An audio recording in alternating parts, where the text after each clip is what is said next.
आमचा अध्यक्षाचा उमेदवार पळून न्यायचा प्रयत्न केला, अध्यक्ष पक्के होते म्हणून राहिले, तिकडचे माणसं पळून नेले, कुठल्या हदगावची, इकडचा माणसं प्रयत्न झाला. म्हणजे भाजपचे उमेदवार सुद्धा पळून नेण्याचा प्रयत्न होत असेल तर मित्र आम्ही काही गपचूप बसायचं का? काय चूक आहे आमची? जाहीरपणे बोलतो, विटनेस आहे ते सगळे आमचे सगळं. किशोर देशमुखांना विचारते, मला या सगळं चायला विचारा, ही सगळी मंडळी विटनेस आहे याला, मी काही एकटा बोलत नाहीये. आमचे जो युतीची भाषा करायची, आमच्या लोकांना बोलवायचं, आमच्या लोकांना सांगायचं आज करू, उद्या करू, परवा करू, 4 दिवस घालवायचे आणि शेवटी आमचेच उमेदवार पळून न्यायचे, आमच्या अध्यक्षपदाचे उमेदवार न्यायचे. हे जर असेल मग केलेली बरी. आणि त्यामुळे मला मुद्दाम सांगायचं मित्र, अशा प्रकारची युती करण्यापेक्षा ठीक आहे, जनतेच्या दरबारात आहोत, लोकांना डॉक्टर साहेब पसंत असतील, आमचे उमेदवार पसंत असतील तर भाजपाचा या जेवढे 100% उमेदवार निवडून येतील अशी मला खात्री आहे. मी तुम्हाला मुद्दाम सांगायचं, कधी खोटं बोलायचं नाही तर नाही तर हरकत नाही, पण खोटं बोलू नका की अशोक चव्हाणांनी केलं नाही म्हणून.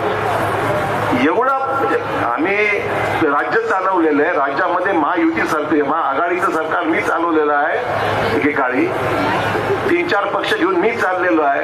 राज्याचा मुख्यमंत्री मी भले काँग्रेसचा जरी होतो ते 3-3, 4-4 पक्ष आणि अपक्ष आमदार घेऊन मी साधारण 190-200 लोकांचं सरकार मी चालवलं एकेकाळी. तर मला काय चिल्लर नगरपालिकेमध्ये काय खोटं बोलण्याची काय गरज आहे? पण तुम्हाला करायची इच्छा नाही, आम्हाला काही द्यायचीच इच्छा नाही, तर ठीक आहे, तुम्ही तुमचे लढू, आम्ही आमचे लढू.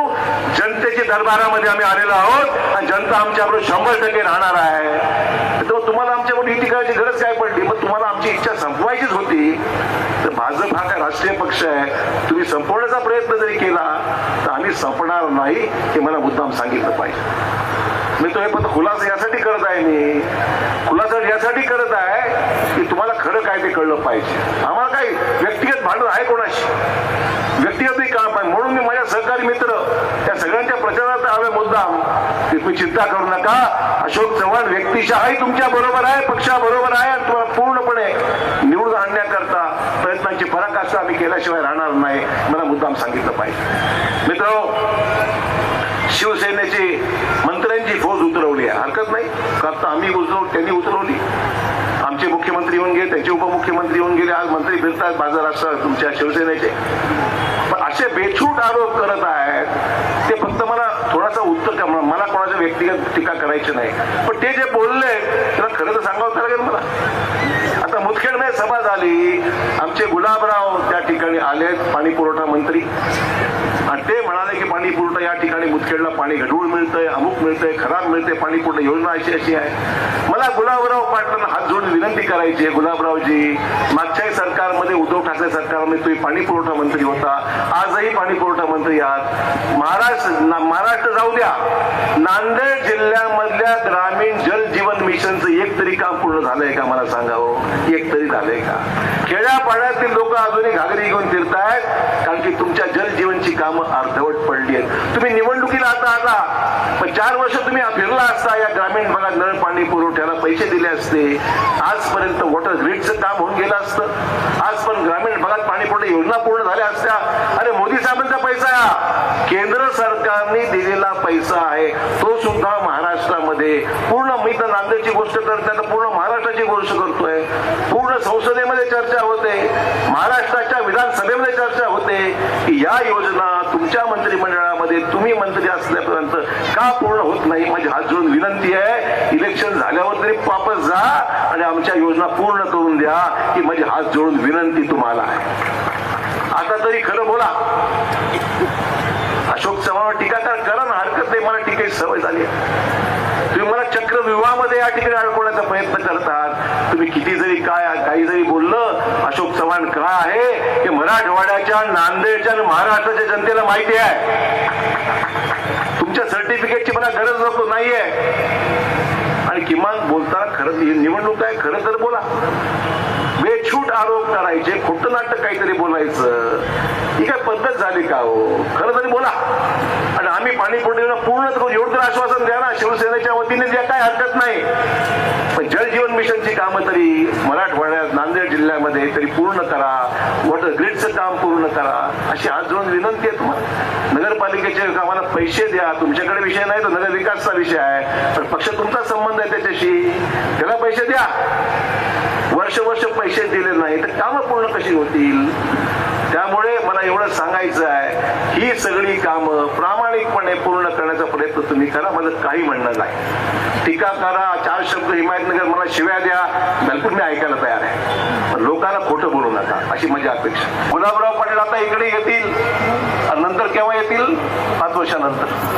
आम्हाला रोज यायचं आहे का? आम्हाला रोज यायचं आहे. हेमंत पाटील त्यांच्याबरोबर येतील. किती वर्षानंतर हेमंत पाटील येऊ लागले हो इकडं? म्हणजे आधी नांदेड शहरात आले, तिकडून लोकांनी नाकारलं. नांदेड लोकसभेला नाकारलं, हिंगोलीमध्ये आले, हिंगोलीत नाकारलं, कुठं गेलं? वाशिम.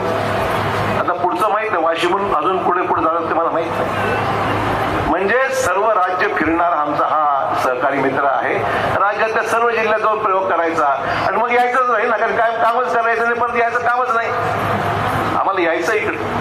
मला सांगा, लाडक्या बहिणी आहेत की नाही? हातवर करा. लाडक्या बहिणी किती आहेत? हातवर करा. बघा आता सगळं लाडक्या बहिणी देते आहे. मला सांगा, ही योजना ज्यावेळेस सुरू झाली प्रत्येक जण म्हणायचा, अरे ते इलेक्शन सारखी योजना आहे, निवडणूक झाली की संपली, बंद होणार आहे, मत घेण्याकरता योजना आहे. तर मला सांगा, योजना बंद झाली का? झाली का? चालू आहे ना? पैसे मिळतात ना? मग हा निर्णय या सरकारने घेतला असताना तेलंगणामध्ये बंद झाल्या. तेलंगणाला 5 गॅरंट्या, काँग्रेसच्या 5 गॅरंट्या. अरे कसला गॅरंटी, कसलं काय? गॅरंटी घेणारे पळून गेले.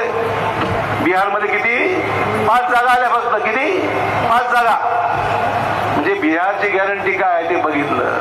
कर्नाटकामध्ये योजना सगळ्या बंद झाल्या. कर्नाटकाच्या योजना बंद. बिहारमध्ये सुद्धा त्यांनी बरीच आश्वासन दिली होती.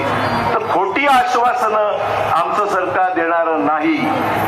आणि मला मुद्दाम सांगितलं पाहिजे, अशोक चव्हाण जे बोलतो ते करून दाखवणारा मी माणूस आहे. आमची आत्मीयता आपल्या भागाशी आहे. आम्ही काही इथून फक्त काहीतरी पाहुणे म्हणून यायचं आणि जायचं असा विषय नाही आहे.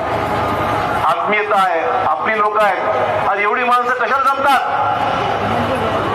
यांच्या सभा गल्ली मुळात घ्याव्या लागतात आणि तुमच्या भाजपच्या सभा आज पटांगणामध्ये एवढ्या घ्याव्या लागतात.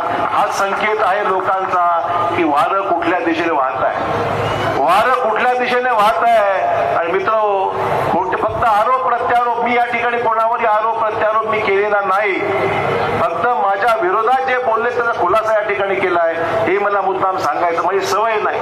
पण माझी सवय याचा त्यांनी काही बोलावं आणि मी ऐकावं आणि मी कमजोर आहे असा कोणी गैरसमज करू नये. आलं अंगावर तर घेतलं शिंगावर, एवढी ताकद मात्र जरूर आहे. एवढी ताकद मात्र जरूर आहे. खोटं बोलायचं काम नाही.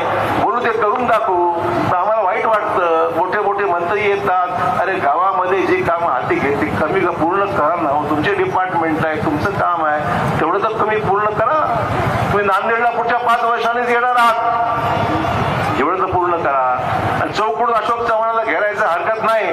तुम्ही जरी मला घेरलं तर या चक्रव्यूहातून मला माझी जनता बाहेर काढणार आहे, हे 100% मी